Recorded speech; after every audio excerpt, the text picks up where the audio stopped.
everyone, and welcome to yet another episode of Love, God, and the Art of French Cooking. I'm James Twyman, and I'm the author of the book, and we wanted to make this book come alive. So we're exploring the relationship between food, spirituality, and wellness. And of course, I'm doing that again with my dear friend Roger Dufau here at Drew House in Ontario.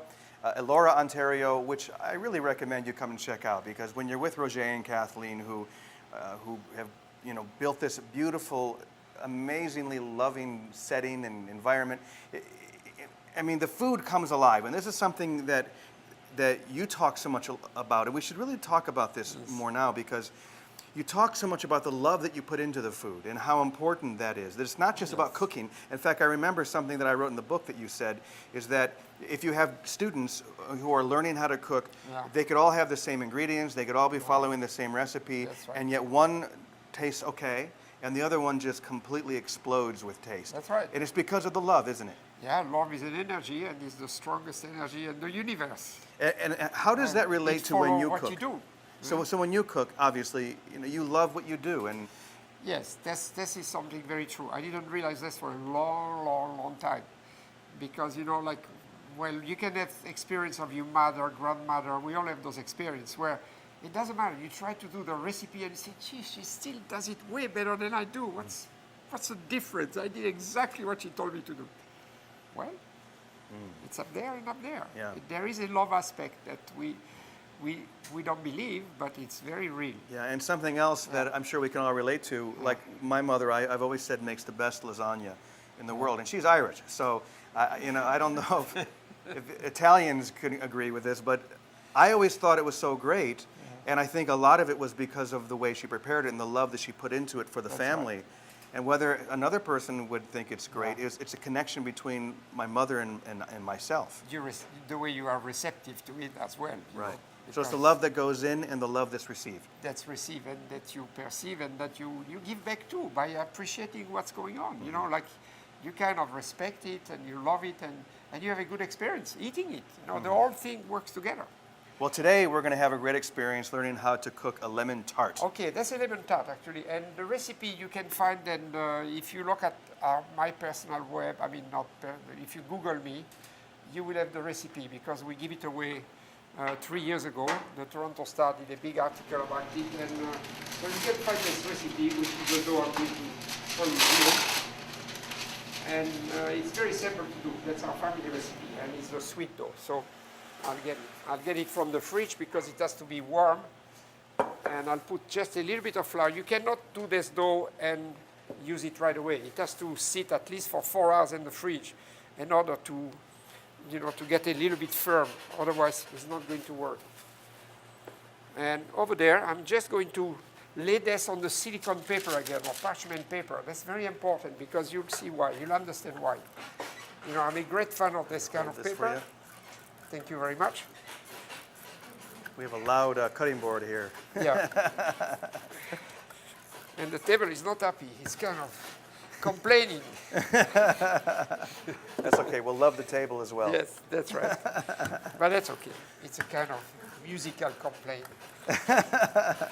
So I don't want to have this too thick, I put more dough than I need this, a little bit less than 1/4 of an inch, and you'll see why. So I need a circle over there. So what I'll do, I'll leave 1 inch above the circle. If you have a wheel to cut the pizza, it's even better, but that's okay. This dough, you can use it for another time because you don't waste nothing. Or you can make cookie with it. Okay, you see what I did? Now, when you do the cake and when it's cold, you will just lift it up instead of slicing it up, because the dough will stick to the pan or to the mold. So this way it won't stick. I'll take the excess paper, and other than it goes in my oven. All right, and now, what's the filling? The filling is something very, very simple. You have to remember 4 things: lemon, sugar, eggs, and cream. That's it. And the measure will be given to me by the lemon. You see, I have 4 lemons here for this big pie. I make a big pie because we're quite a few people. Obviously, at home, this will be for 2 pie. So I'm going to grab the rind of the lemon. I found this little thing at IKEA for $1.50, and I think it's wonderful because you never scratch your finger. You know the one like this? You usually you scratch your finger, and this one works perfectly. Okay, so 1 lemon. You have to do this first, and then get the juice of the lemon after. And not the other way around, because it will be too soft and you won't be able to do it, you know. I did that mistake once, you know, to get the juice first, and I say, how do I get the rind now? So I had to use 4 more lemon. The little tricks of the trade that you learn from experience. You know, that's right. And usually you learn by doing what we call silly thing, but in fact it's not so silly if you learn something out of it. That's exactly right. We usually learn through our more painful or silly experiences than we do from... it's from the right one. Right. The right one seems almost too easy. Okay, so you see, I have my 4 lemon here, and I'm collecting all this rind. And by the way, don't go too far, because the white is very bitter. So we don't need the bitterness of the white. We need just the rind. Okay, you see? Okay, I don't need this. So you can see this here. You just got the yellow of the Now, what peel. do I do with this? You know, see again, I do this because I soften the flesh inside in order then it juice easier. Okay, now. You want me to juice it while you do something else? Oh, if you like. No, I need the juice. That's okay, because I need the juice for the measure of the rest. The amount of juice I get out of this will give me the measure of sugar, cream, and eggs. So that's why it's important to start with this. Then I do 1 cake or 1,000 cake. This is the key measure. And you will see right away why.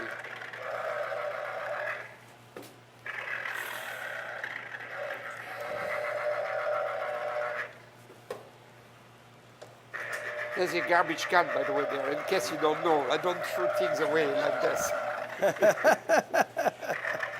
Just in case you wonder, what is he doing?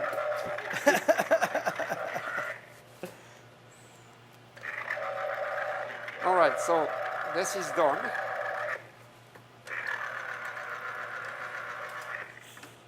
Now, the amount I have of this,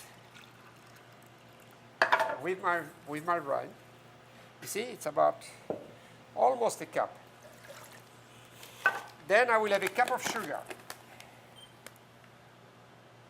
The same amount.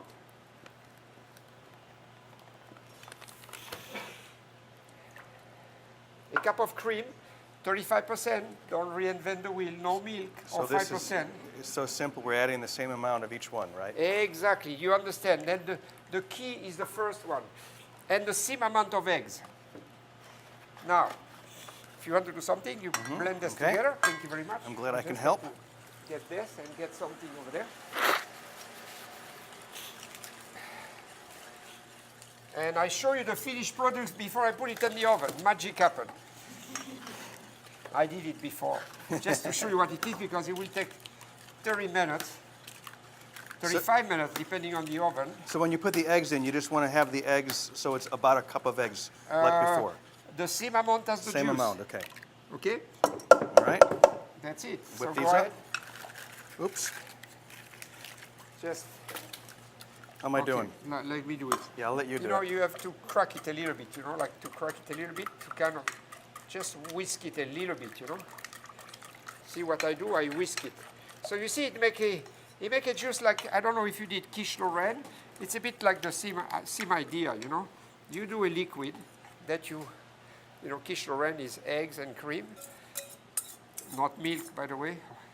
Wow. And I'll put this in the oven for 35 minutes, 40 minutes. And what temperature? 325, 300, gently, you know. And that's what will happen. Okay, so this is the final product here. You can see what it's a little bit hot still, so it's so fresh. We're going to be eating this in just a couple of minutes.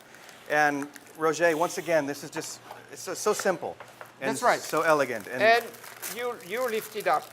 Lift it up, and then you cut it when it's lifted out. And then you cut it when you lift it up. Okay. And you can put it in the fridge, it'll be firmer, or eat it warm. Nice. And Well, that's what it is. thank you so much once again for this simple, amazing recipe. Roger, it's been such a pleasure working on this book with you. And I hope you all get a chance to experience this book. Thank you so much. It's a great way to Thank you for the experience him. opportunity, Jim. Of course. And we're once again here at Drew House. The book is Love, God, and the Art of French Cooking. Thanks for joining us. We'll see you again. And other cooking as well. Thank you. Yeah. Thank you so much for being patient. That's it. We did it. We did it. We did it. Yeah. Thanks, Les. Thanks so much. Thanks, everybody. Yeah, let's